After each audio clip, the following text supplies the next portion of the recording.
Hello, everyone. Thank you for joining us today on a new session as part of the WTS WHO FCTC articles webinar series. In today's session, we'll have Dr. Rima Nakkash and Dr. Mohammed Jawad. We'll also have a brief introduction by Dr. Ghazir Zatari. So just a reminder, and in case you're joining us for the first time today, if you have any questions, please use the toolbar on the right to enter your question and send it to us directly. If you would like to make any comment, please use the raise your hand option, and we will give you the opportunity to give us your comment directly. Dr. Zatari.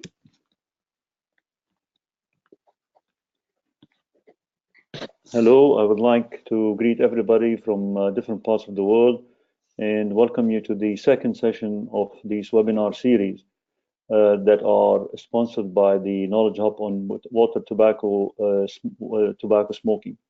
This is supposed to be an enriching educational program that covers a wide spectrum of this rapidly increasing form of tobacco use. For today, we are very fortunate to have two outstanding speakers that will be covering the on the guidelines and policy options and recommendations of the water pipe tobacco smoking, and to what extent these can the FCTC articles can be applied to their regulation. The first speaker for this afternoon is going to be Dr. Rima Nakkash, who is an associate professor at the Faculty of Health Sciences at the American University of Beirut, and she's well versed in the topic of water pipe tobacco smoking. So I will turn it over to her. She has been a great asset to me in the directorship of the Knowledge Hub at AUB. So I'm turning it over to Rima, and later on we will have Dr. Mohammed Jawad, who is working also on the Imperial College in London, and he's a member of the grassroots advocacy group, and he has contributed tremendously to the knowledge on water pipe tobacco smoking. So I will turn it over to Rima to share with you her experiences and knowledge.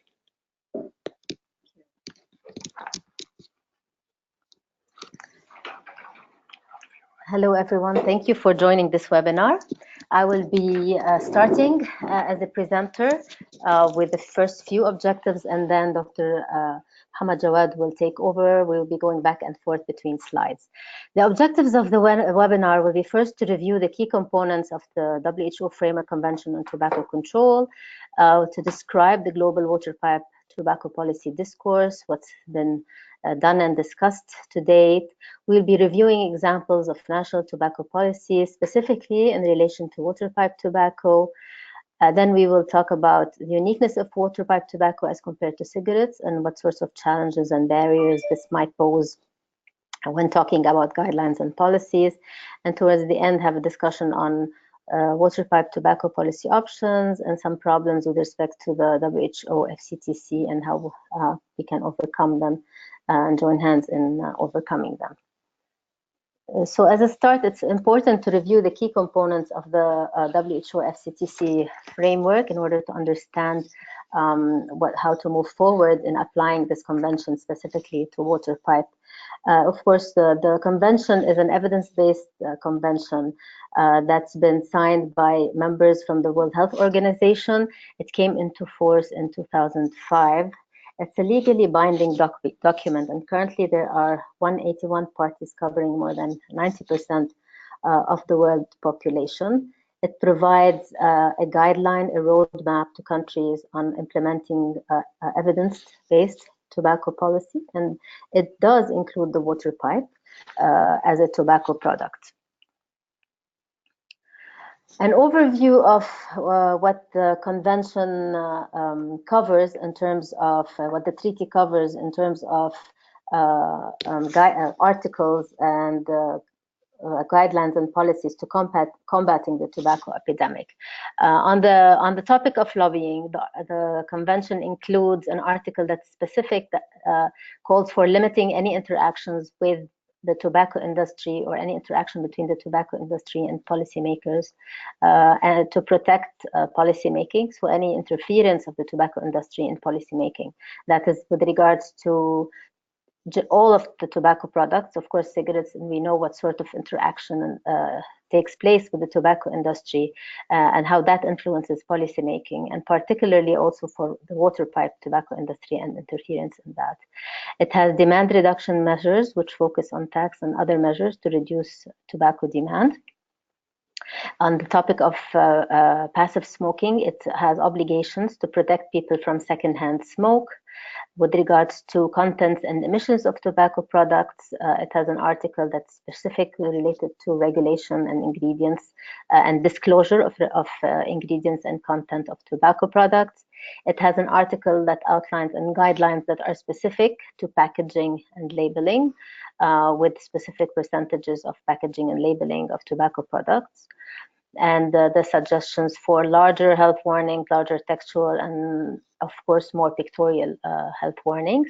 It has an article that requires and obligates countries that have ratified the Framework Convention to conduct public awareness on the consequences of smoking.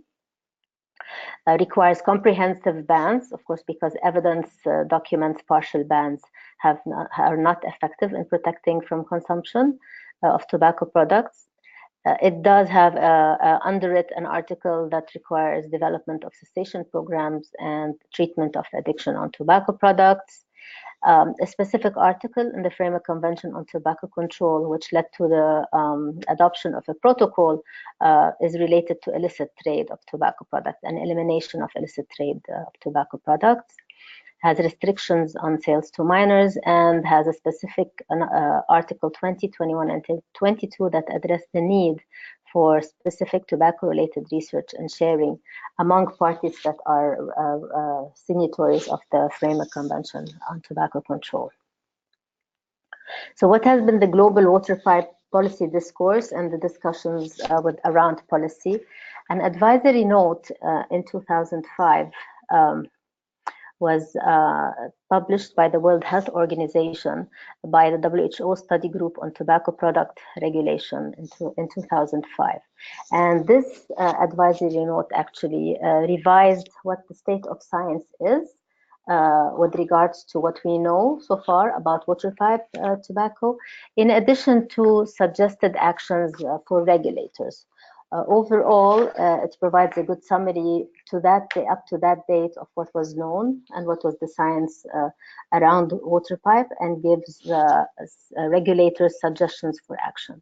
The first suggested action for regulators is that water pipes and water pipe tobacco should be subjected to the same regulation as cigarettes and the other tobacco products. Of course, this is as a result of the evidence to that date that has shown that the same toxicants and same cancer-causing agents that are found and emitted from cigarette smoke are also found and emitted from water pipe tobacco, and sometimes at larger volumes and concentrations.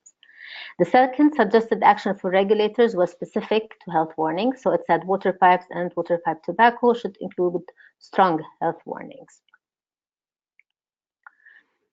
Claims of harm reduction and safety should be prohibited, and as a result of some preliminary work that showed that much of the products that are related to water pipe hookah have on them misleading messages with regards to safety of that specific product, such as labels related to tar percent or nicotine that often are misleading and false. It suggested that water pipes should be included in comprehensive tobacco control efforts and called for them to be included in prevention strategies, but also in cessation interventions. And that is as a result of evidence that was indicating that water pipe tobacco smoking is also addictive, and there has to be specific cessation interventions that address it. It called for action by regulators that water pipes should be prohibited in public places, consistent with bans on cigarettes and other forms of tobacco smoking, in line with what we know what are the toxic emissions from water pipe. Are the same sort of protection from water pipe tobacco smoke should also be imposed as that imposed from cigarette tobacco smoke. It suggested that education of health professionals, regulators, and public at large is urgent and is needed about the risks of water pipe, and including high levels of secondhand smoke exposure among vulnerable populations such as children, pregnant women, and others. The eighth action for regulators was that the TOBREG recommended that a full document is produced in the WHO technical report series to evaluate thoroughly the health effects of Waterpipe and to develop recommendations. So it called for further actions on studies and research and documentation of health effects of the Waterpipe. As a result, as an example, many national and international health agencies and associations followed the advisory notes recommendations, used the advisory note as the guideline to develop their own policy documents, such as the American Lung Association, and also a guideline developed by a local government in the UK on how to practically implement a smoke-free legislation in England that was published in 2011. So international awareness and global awareness around this health issue was increasing. 10 years after that, the second advisory note was published by the WHO, and by then, in those past 10 years, there has been a lot of evidence generated around various aspects on the Waterpipe. And what this advisory served to do is summarize and put together in one document and present an up-to-date document on the different research that was developed in relation to prevalence, in relation to regional and global patterns of Waterpipe tobacco smoking, and also summarized what we know so far with regards to the health effects of the toxic content of Waterpipe smoke.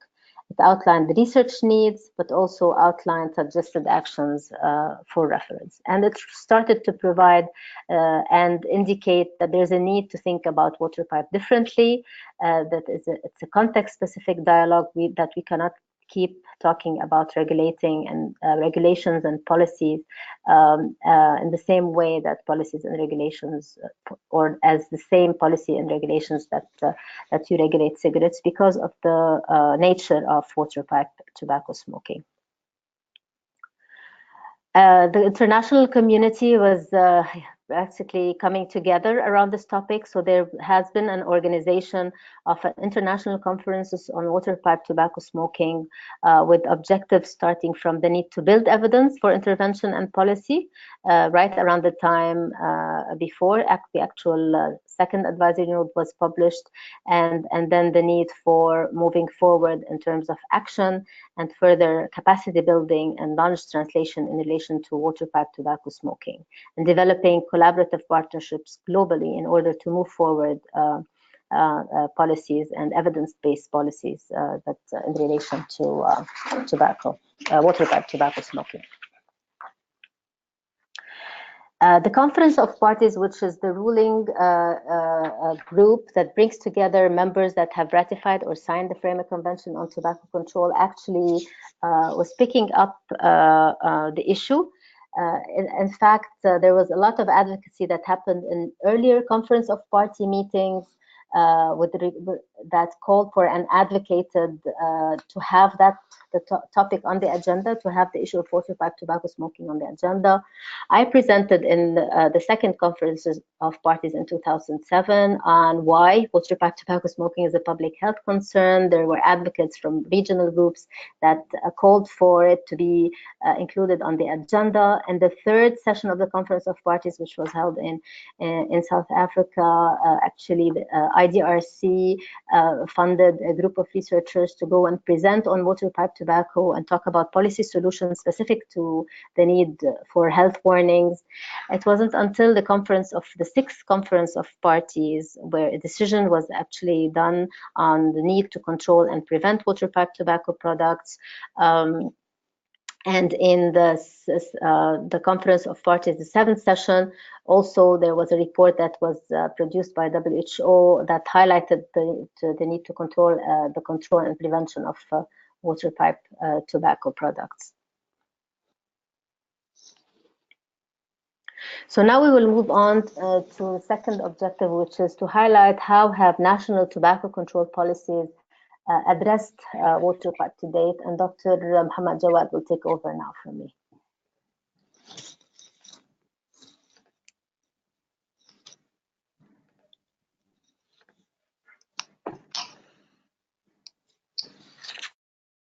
Okay, good morning, good afternoon, everybody. So I'm going to talk about national tobacco control policies and waterpipe tobacco law. I'm going to draw on mainly one piece of research that Rima and I conducted a few years ago. We reviewed, along with some colleagues, 61 countries' tobacco control policies. With the view of really assessing whether policies were holistic in the way they had written their tobacco control laws, or whether there were possible exemptions or loopholes that waterpipe tobacco companies could exploit in these companies. So, we defined each policy in one of four categories. We defined a policy as generic if applied to any product that contained tobacco. Some policies went a step further and said this policy applies to any product containing tobacco, and then it lists a number of tobacco products, such as waterpipe tobacco, and we call that a defined category. And then there were some policies that were very specific to waterpipe. For example, in Lebanon, there was a section which said these health warnings should be used on waterpipe tobacco apparatuses. And we call this a waterpipe specific policy. And elsewhere, we found cigarette specific policies where the policy was saying this is a cigarette only law and here's what you have to do. So those are the four categories we defined. Here are the results. So this table shows the four categories I just mentioned and four broad policies: smoke-free law, misleading descriptors, health warnings, and advertising, sponsorship, and promotion. I want to draw your eye to the first column. These are the percentage of countries within each category, and you can see for smoke-free law, almost all policies we assessed had a generic or a defined category. That is, they were not very cigarette specific, they were not waterpipe specific, actually they were all encompassing laws. In the UK, the smoke-free law is not even a tobacco law, it's a smoking law. So it applies to anything that is smoked, whether or not it contains tobacco. And we were quite pleased to see that in many countries, waterpipe tobacco and smoke-free law were probably compatible based on existing policies. I also want to draw your eye to the health warnings column.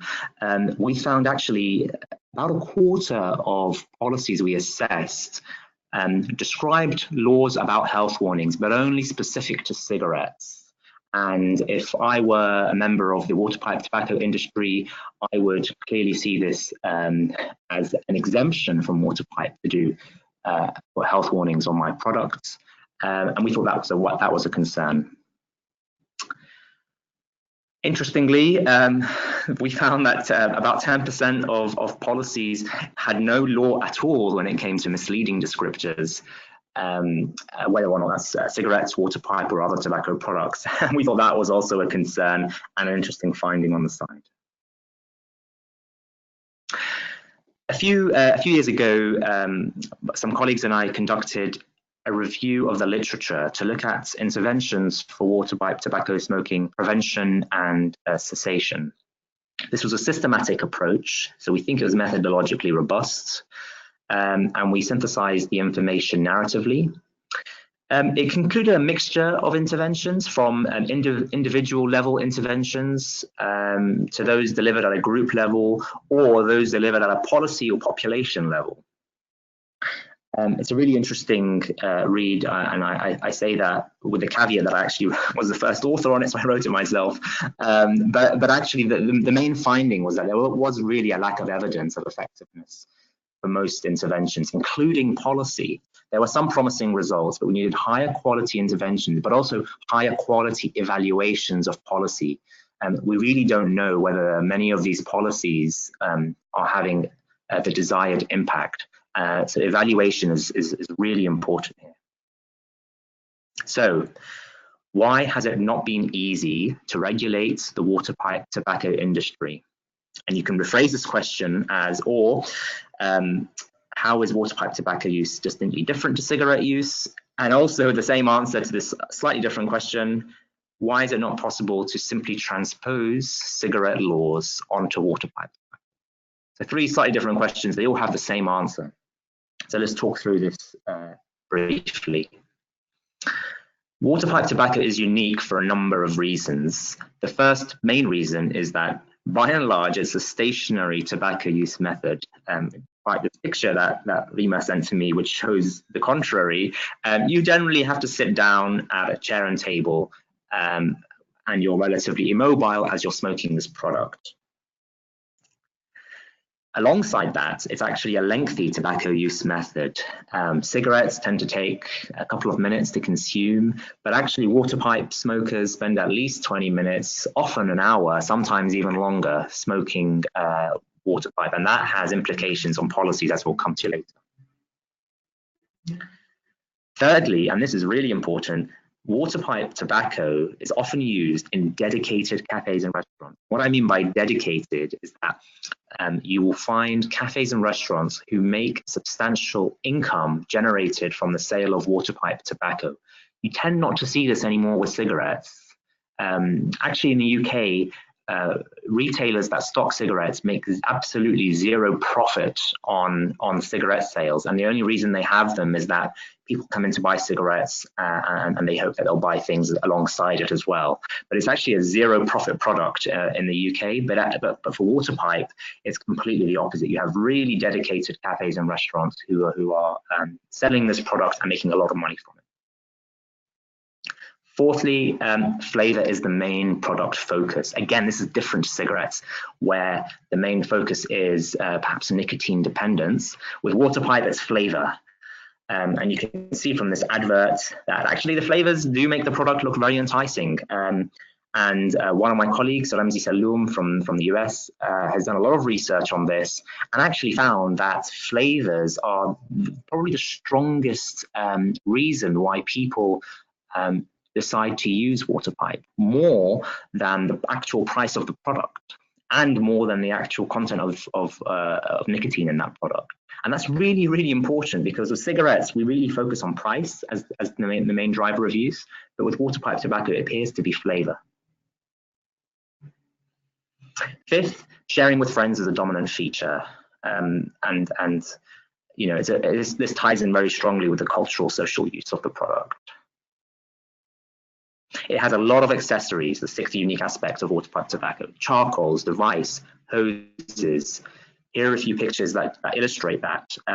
Different companies are producing different parts. You have to put it all together. This is not a simple product to regulate. It's got multiple components. It's actually quite a complex product in its entirety.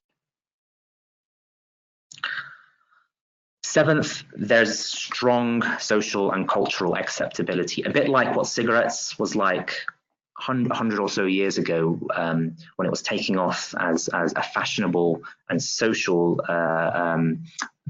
act in society. This is very similar to what we see now for water pipe, very strong social acceptance. And lastly, product is self-assembled. And I think this is also a really important point. Here are a few pictures that show that.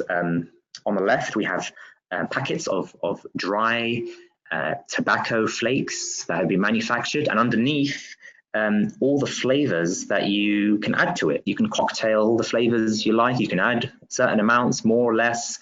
You know, design your own shisha in the middle, and on the right, people can just experimenting, making water pipe apparatuses with really any bottle they can get their hands on. It really is a self-assembled product, and that means you can do a lot of different things to it. So what are water pipe policy options and their potential problems? Rima and I are going to bounce back and forth with this, so bear with us, but I'll start off with the first slide. Before delving in, a reminder of the FCTC. We're going to go through some of these topics that are listed on the left-hand side and give a few examples, a few case studies of what policy might look like and what some of the problems are.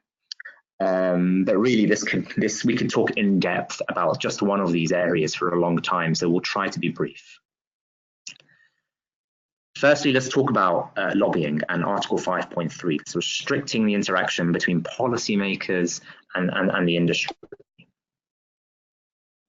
We don't actually know that much about who the industry is. I mean, we have a list of companies. We don't really know names. We don't really know interactions. We don't know who owns who's distributing the product, where it's being grown. This is all very patchy information. We don't know who the industry in its entirety is. And Rima is going to give a case study to talk about lobbying and the industry from Lebanon. So Rima, over to you. Yes, thank you, Mohammed. So just as a case study, and I'll be interested to hear from members attending also the webinar on how that has been taking place in their own countries.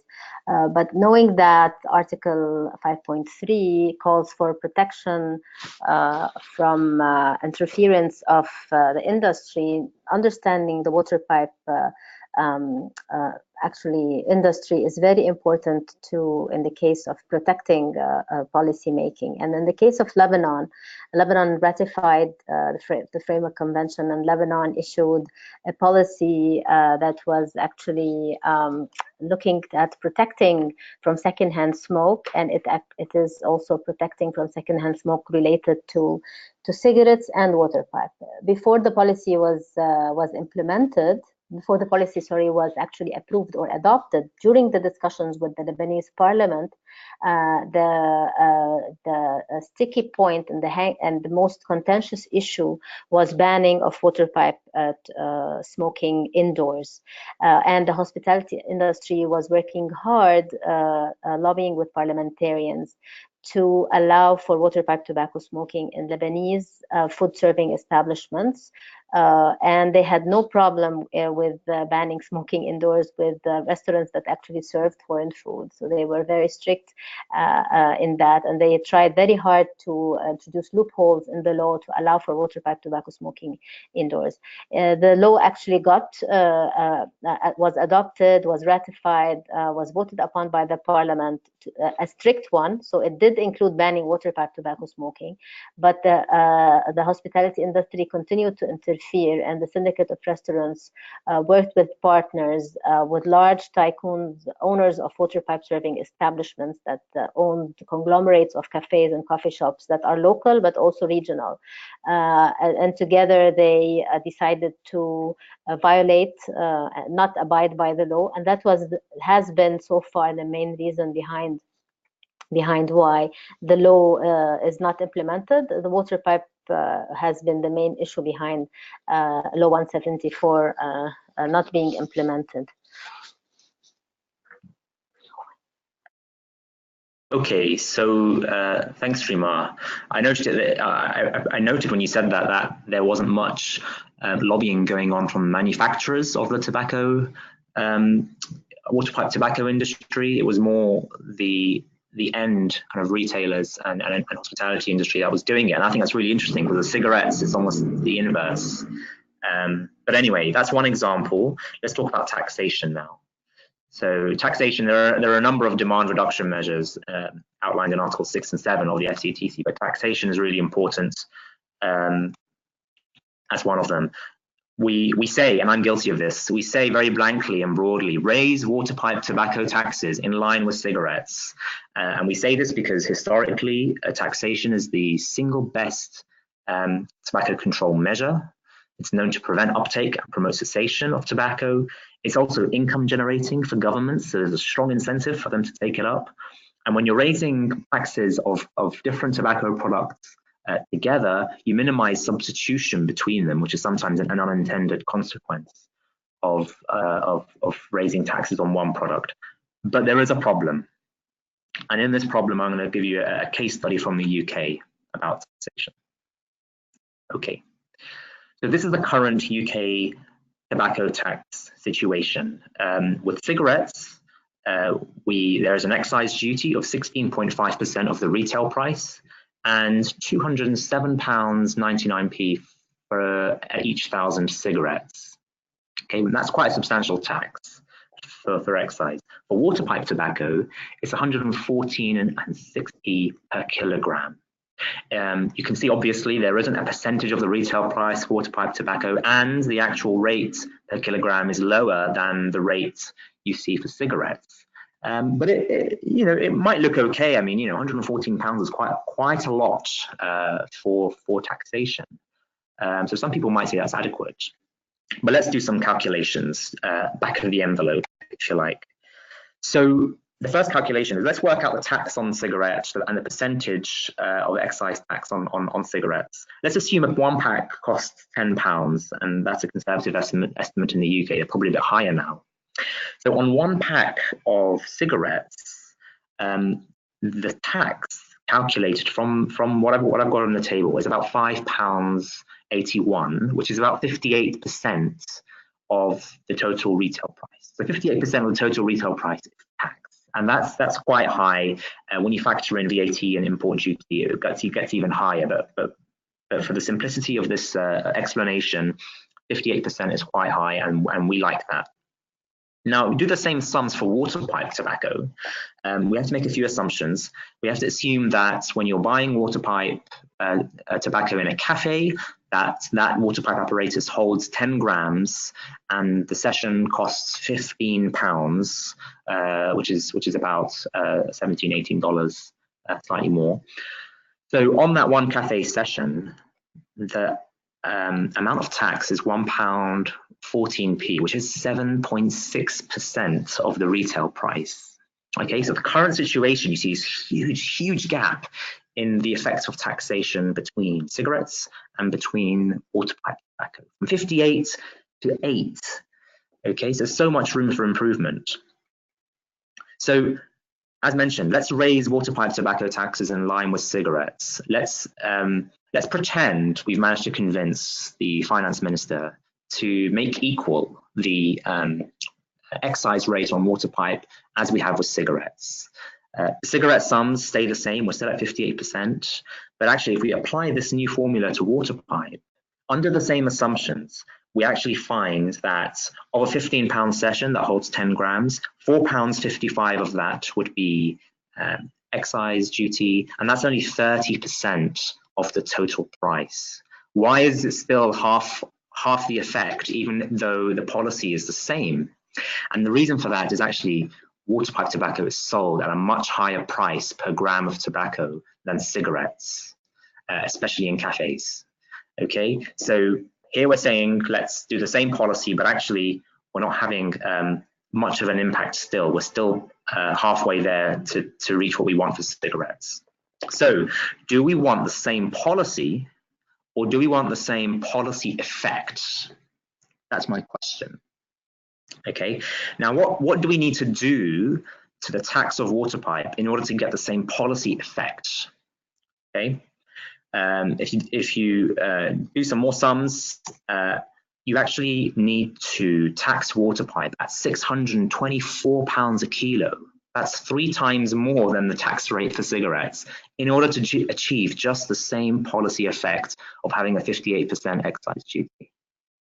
Okay, isn't that staggering? And actually, because the current rate is only 114, this 624 figure is 5.5 times higher than the current tobacco rate. So we really have to do a lot of effort on taxation in order to achieve the same effect. Don't forget also, let me remind you from the slide, sharing with friends is a dominant feature of water pipe tobacco. So if the pipe is shared by 2 people, the effect of the tax is also spread over 2 people. So the effect of tax is diluted, therefore, in theory, you would need to increase the tax even more to account for sharing behaviors. And this is a real problem when we come to implementing tax using FCTC guidelines. Okay, passive smoking, I'll pass you over to Rima for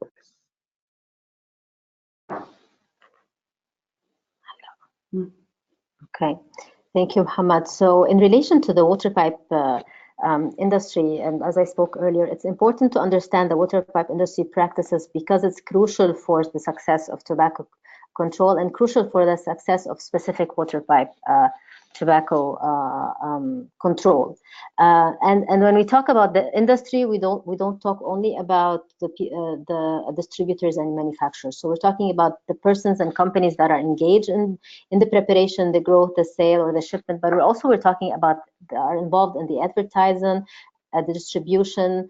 And when we talk about sales in relation to Waterpipe, it's not about only the sales of the tobacco product. It's also those that are involved in the sale of the Waterpipe that are serving in Waterpipe tobacco serving establishments. And this is why, although we don't know much and we don't know a lot about the industry itself and the manufacturers, but we know a lot about those serving establishments, about the hospitality sector, and we have lessons learned from how they worked and they lobbied against tobacco control, specific cigarette control policy. So in the example of comprehensive smoke-free laws, as the case in Lebanon, we know that protection implementation of comprehensive smoke-free laws are a necessity, that we could not do an exception for Waterpipe, because the toxicants that kill from cigarettes are the same ones that are also in Waterpipe and will have the same effects. But the problem has been on in implementation of comprehensive smoke-free laws in relation to that, and there are examples from other countries in the world, is opposition from the industry and its allies, and its allies has been the hospitality sector.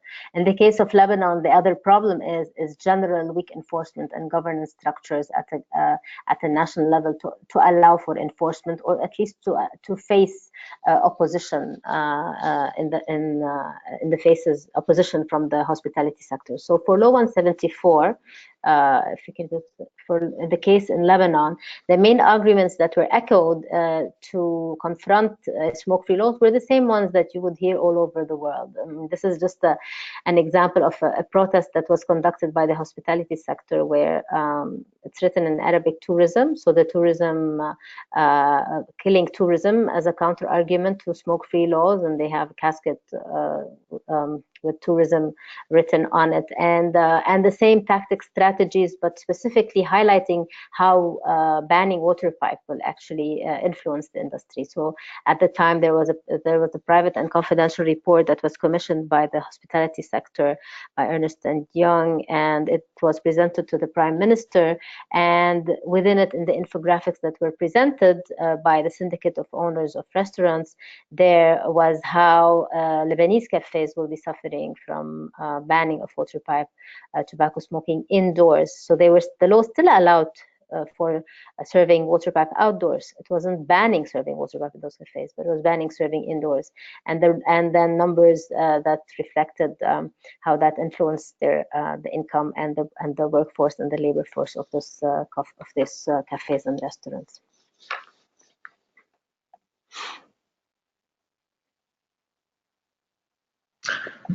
Well, thanks, Rima. I think I'm going to give a case study also from the UK. We don't have as much active lobbying as in Lebanon, but we do have just as much lack of compliance with the smoke-free law in our cafes. The smoke-free law was comprehensively implemented in 2006, and the owners of the Waterpipe cafes were not happy. The main reason they gave in opposition to the law was a racial discrimination or ethnic discrimination card. That this is our culture, you can't ban us from smoking this, you know, you're being anti-Arab, anti-Muslim, and so on. However, it still got passed through, but this is what is the main narrative in the media. You're also asking cafes in the UK to smoke Waterpipe outdoors in a country where for half of the year the temperature is less than 10 to 15 degrees Celsius. It's very cold actually to sit outside in the UK in most of the year. So to say to people that you can smoke this product but smoke it only outdoors, for half of the year you're basically saying you can't sell it or smoke it because it's not possible to sit outdoors. Back to this slide, remember the uniqueness of Waterpipe tobacco. Because it's stationary, because it's lengthy, and because you have dedicated cafes and restaurants, it does make it hard to implement smoke-free law and force clients and customers to smoke outdoors. Also, consider that we have a very successful enforcement of the cigarette smoke-free law, and that's because, as mentioned before, many bars, restaurants, clubs don't make a lot of money from cigarettes, so it was very well enforced, and the fines were quite small to deter these business owners from continuing to let people smoke cigarettes. But for Waterpipe, as mentioned, the incomes generated are so high that actually the fines for breaking the smoke-free law are very small in comparison to the profits, and so the fine is seen more by the companies as a fee, business fee, continue breaching the law, and the lack of respect for the law continues. Okay, let's talk about contents and emissions briefly. Article 10 talks about the regulation of contents and emissions to ensure that what's being supplied to the public has minimal toxicity and is at least standardized so we know what's in it. But remember the uniqueness of Waterpipe tobacco. This is a heavily self-assembled product, and no matter what you do at the manufacturing end in the factories to ensure that the product is produced in a standardized way, actually when it gets to the consumer, when it gets to the cafe, we see that regularly substances are added to the Waterpipe. Tobacco might be tampered with, water bases may have alcohol or milk or other flavorings added to it, and this affects the emissions and the contents of the product. Here are a few examples. On the left-hand side, we have someone has put some milk and some, looks like pistachio flavor into the base of the pipe.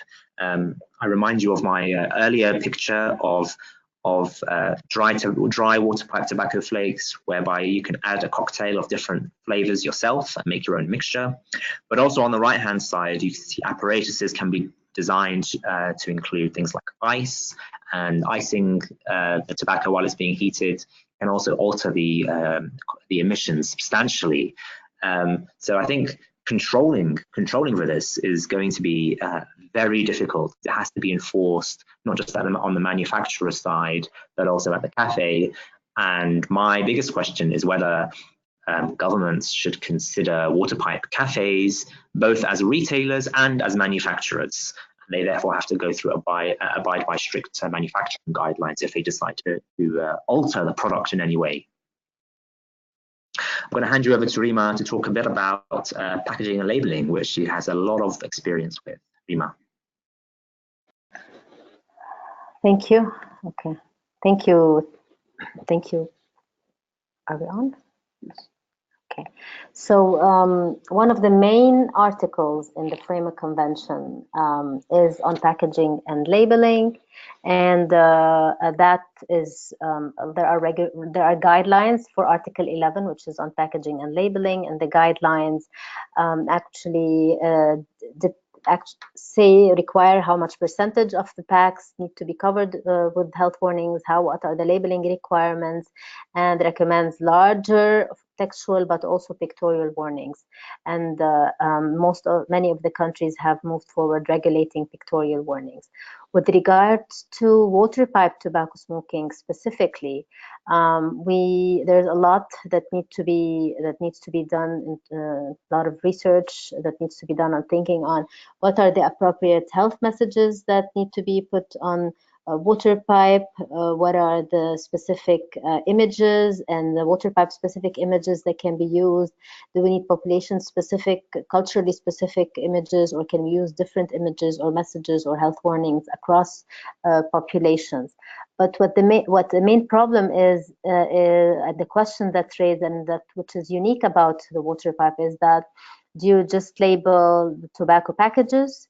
Or do you also label the accessories, the bowl, the hose, the actual Waterpipe apparatus? Of course, as Dr. Jawad mentioned, the Waterpipe tobacco packages themselves in Waterpipe cafes are not seen by the consumer as compared with cigarette smokers. So the consumer doesn't see the tobacco package, they see the actual Waterpipe. These things need to be taken in consideration and evaluated. As you can see and illustrated on this water pipe is an example of, okay, are these ways to label a water pipe apparatus, and then evaluations on what is most effective with the user. Should it be on the bowl? Should it be on the hose? Should it be just on the main apparatus? And then if you look at the right, the bottom right brown bag is actually regular Ajami water pipe tobacco. So this is how the packaging is. The others are different products from different sources. But the point here is that even packaging of water pipe tobacco is not consistent, unlike when we talk about a cigarette pack where it's the same size, same form, and to be able to put guidelines on what the industry needs. Remember, this is a policy that you put that requires the industry to label their products with health warnings that you had evaluated and showed effectiveness for as a public health expert, government, or professional. And so if you look at the example of those water pipe tobacco apparatuses, they are cylindrical, some are just in boxes, some are different. There are different shapes and sizes, and that poses challenges on regulation, that poses challenges on, okay, how do you actually systematically and consistently apply a health warning across those different types of packaging modes. There is a bit of research that is being generated now. It's building up on effectiveness of pictorial health warnings specifically to water pipe tobacco products and devices.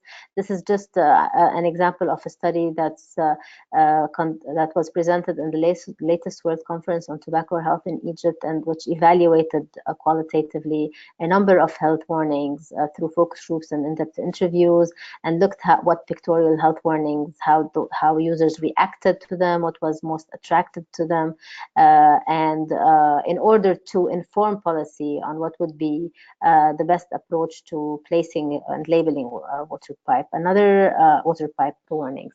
Another example from Lebanon, which had the objective of evaluating the perceived effectiveness of shocking pictures versus textual health warnings specific to water pipe and in relation to quitting water pipe or reducing the number of water pipes smoked weekly. And this study also called for the need to extend labeling regulations to the water pipe device and have evidence-based practices in order to customize the content design and placement on water pipe tobacco products, exactly because of the uniqueness of water pipe tobacco smoking as a method of smoking. Yes.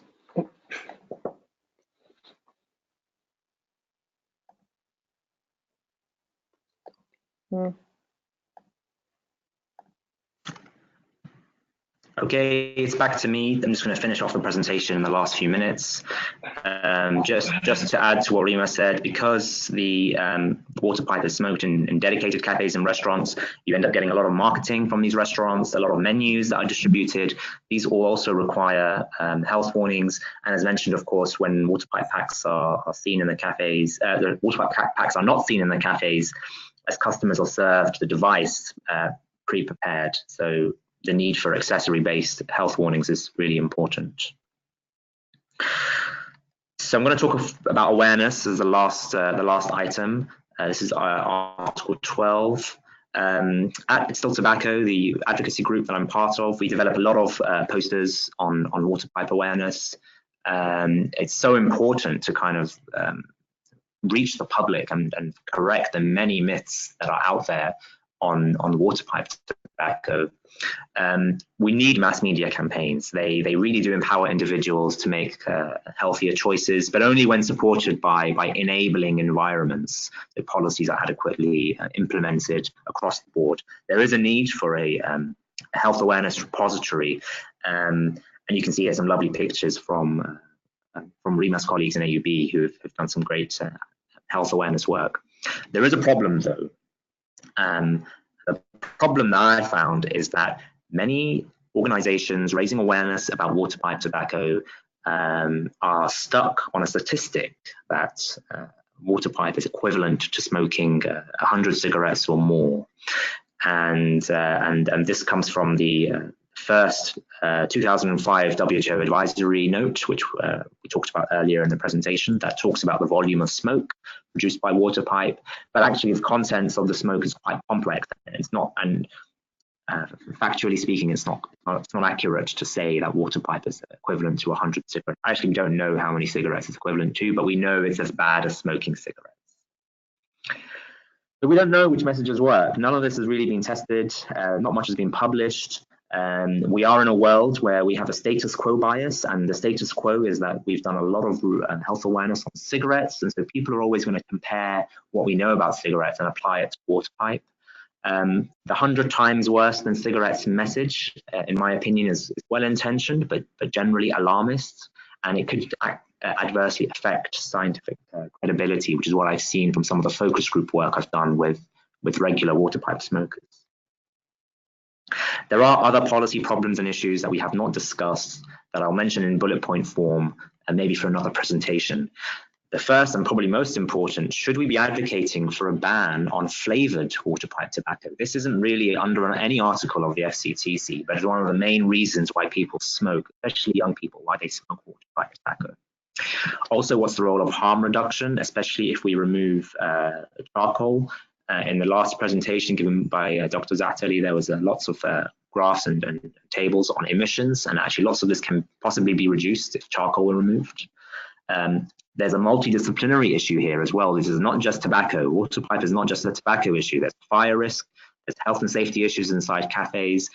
Workers of cafes are generally have their occupational health ignored. You know, lots of them are opening the water pipe for their customers and inhaling a lot of smoke throughout their shifts. Some countries have gone to complete prohibition. Rwanda, Kenya, Uganda, but also parts of India and Pakistan have got prohibitions in place. These haven't been evaluated. We don't know if on the ground they're actually working. And lastly, should minors be allowed into cafes that are dedicated to sell water pipe as part of a tobacco control policy? Currently, this isn't there in the FCTC, but it's a question that it's very important, because I know, for example, in gambling institutes and in the UK, under 18s are just not allowed in because it's illegal to gamble under 18. It's the same thing, it's illegal to smoke under 18, so why not have the same law there? So I feel we've come to the end of the webinar. Here are a review of the objectives. It sounds like we've covered all of these. We've reviewed the FCTC. We've talked about the global discourse, reviewed some of the national policies, talked about the uniqueness of water pipe tobacco, and we've discussed some possible problems with respect to the FCTC. So questions and comments are very much welcome. Please feel free to get in touch with us directly. Check out our website, it's stilltobacco.org. Send us a tweet. We're very interested in water pipe policy and advocacy. Rima, if you've got anything else to add, please do. Otherwise, that's the end of the webinar. Thanks for listening.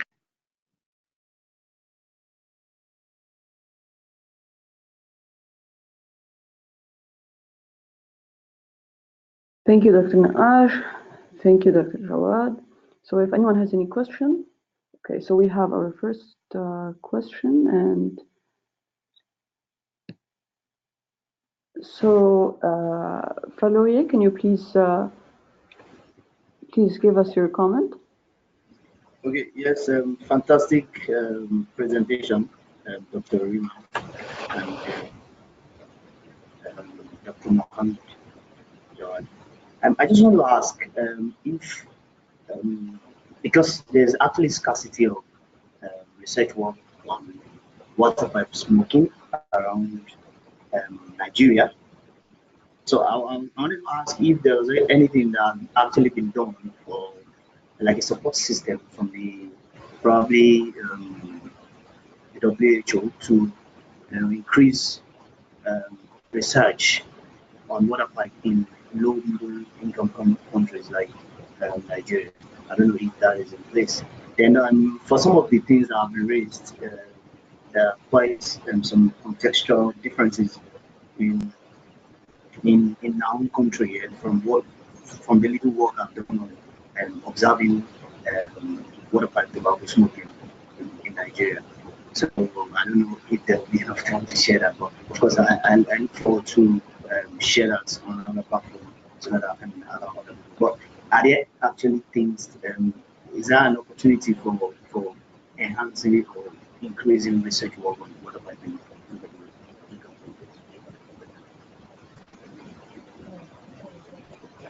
I can, yes, thank you. The line, your voice was cutting off a little bit, so but I'm just gonna repeat what I thought you were saying is that there is a problem in Nigeria with waterpipe, tobacco smoking, and that there's the scarcity of research that's specifically in Nigeria and local, and if there's any way that WHO can increase research capacity on that topic specific to Nigeria. Yes. Yeah. So, so the objective of the Knowledge Hub is to link researchers together also, and so I mean the Knowledge Hub was set up by the Framework Convention Secretariat in order to support and bring globally increasing evidence and developing policies and evaluation of policies. As a repository for this work. So, I mean, the Knowledge Hub can act as a link with other researchers that can support local, other local researchers in Nigeria that would like to explore a specific research question. I'm not aware of any WHO specific activity or endeavor that relates to that as such.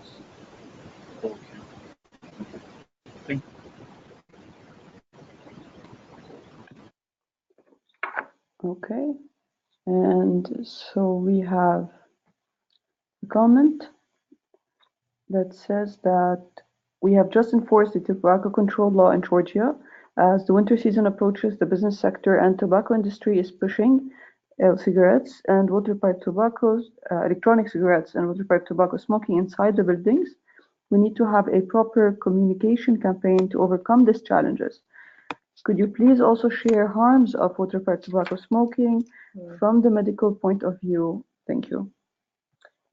Mariam, thank you for this comment. Actually, congratulations on the tobacco control law in Georgia, and you're facing the expected tobacco industry pushback, specifically to cigarettes, but also to waterpipes, so similarly to what we faced in Lebanon. I advise you to go to the Knowledge Hub website and find there's a nice in terms of communication campaign that can be either adapted or translated or used. A small video that was developed by civil society in Lebanon, which was actually addressing waterpipe serving establishments. It's basically set up in a kitchen in a coffee shop or a restaurant, and it shows somebody preparing a water pipe and then goes over the toxicants and the chemicals and products that are found in water pipe, and then ends with the phrase saying, do you really want to serve this sort of food or product in your restaurant? So you might find it helpful or maybe inspire from it to develop communication campaigns that are specific to your challenges and to your context.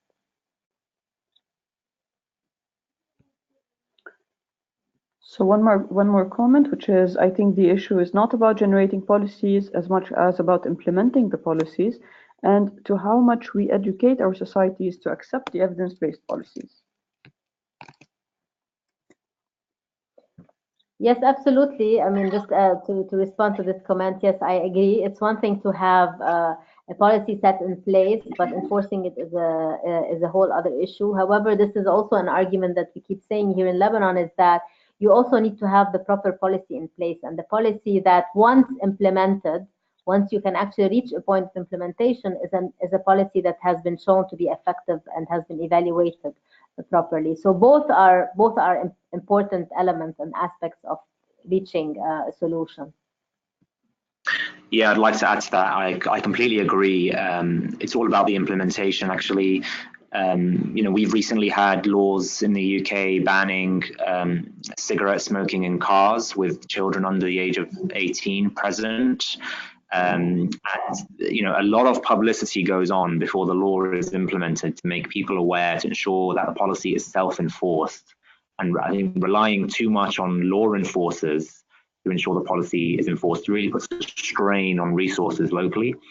So mass media campaigns really need to accompany the implementation of any law to ensure that it's acceptable and to ensure that it becomes self-enforced. So thanks for that comment. I completely agree with it.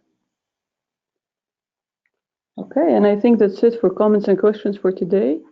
So thank you, Dr. Nakkash. Thank you, Dr. Jawad. And stay tuned for our upcoming session and for the information for the next session. Thank you for joining us today. Bye now. Bye-bye. Thank you. Thank you.